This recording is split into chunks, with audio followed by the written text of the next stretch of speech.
Assalamualaikum warahmatullahi wabarakatuh. Perkenalkan, nama saya Lili Suryani dengan NIM L0211911036. Prodi Manajemen Sumber Daya Perairan, Fakultas Ilmu Kelautan dan Perikanan, Universitas Hasanuddin. Baiklah, saya akan membahas suatu spesies yang perlu dilakukan konservasi. Di sini saya mengambil spesies ikan rono, Adrianictis oophorus. Ikan rono, Adrianictis oophorus, merupakan ikan endemik di Danau Poso. Ikan rono sebagai ikan pelagis dan relung daerah bebatuan. Ikan rono tersebar di seluruh kawasan Danau Poso dan merupakan ikan yang digemari oleh masyarakat dan menjadi makanan khas penduduk di sekitar danau. Ini adalah gambar ikan rono.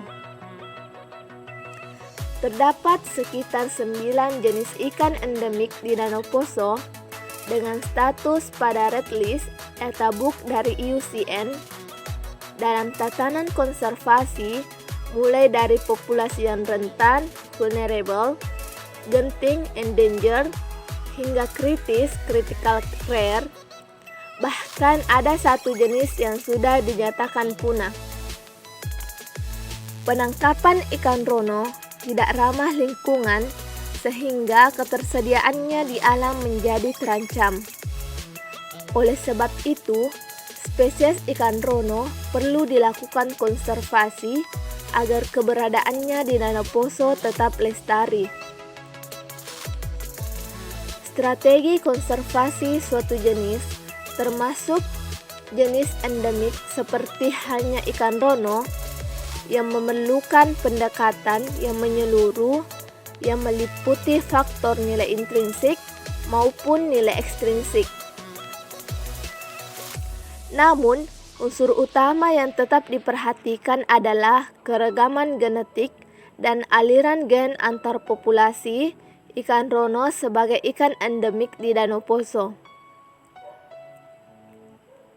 Membutuhkan perhatian yang khusus untuk mempertahankan populasi lestarinya ikan rono, maka diperlukan perhatian para pihak. Strategi konservasi ikan rono dapat dilakukan secara in situ dan ex situ. Konservasi in situ meliputi perlindungan populasi atau habitat, pemijahan buatan, dan mempertahankan aliran gen antar populasi.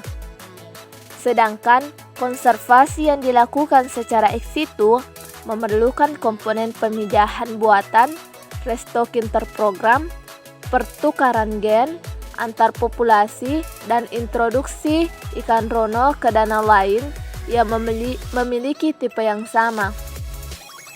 Kedua macam strategi konservasi tersebut perlu didukung aspek legal seperti undang-undang, peraturan pemerintah, dan peraturan daerah. Konservasi ex situ memerlukan pemijahan ikan secara alami maupun buatan di luar habitatnya. Untuk memelihara aliran gen antar populasi, pada konservasi ex situ dapat dilakukan dengan penebaran silang antar populasi dari hasil pemijahan buatan. Pada konservasi in situ, untuk mempertahankan keragaman genetik secara total, maka pemijahan secara komunal dapat dilakukan sehingga pertukaran gen antar populasi yang berbeda dapat berjalan dengan baik. Namun demikian, jumlah induk efektif yang digunakan untuk pemijahan secara komunal harus memadai secara ilmiah agar tidak terjadi hanyutan gen yang menyebabkan bottleneck. Sekian dari saya. Assalamualaikum warahmatullahi wabarakatuh.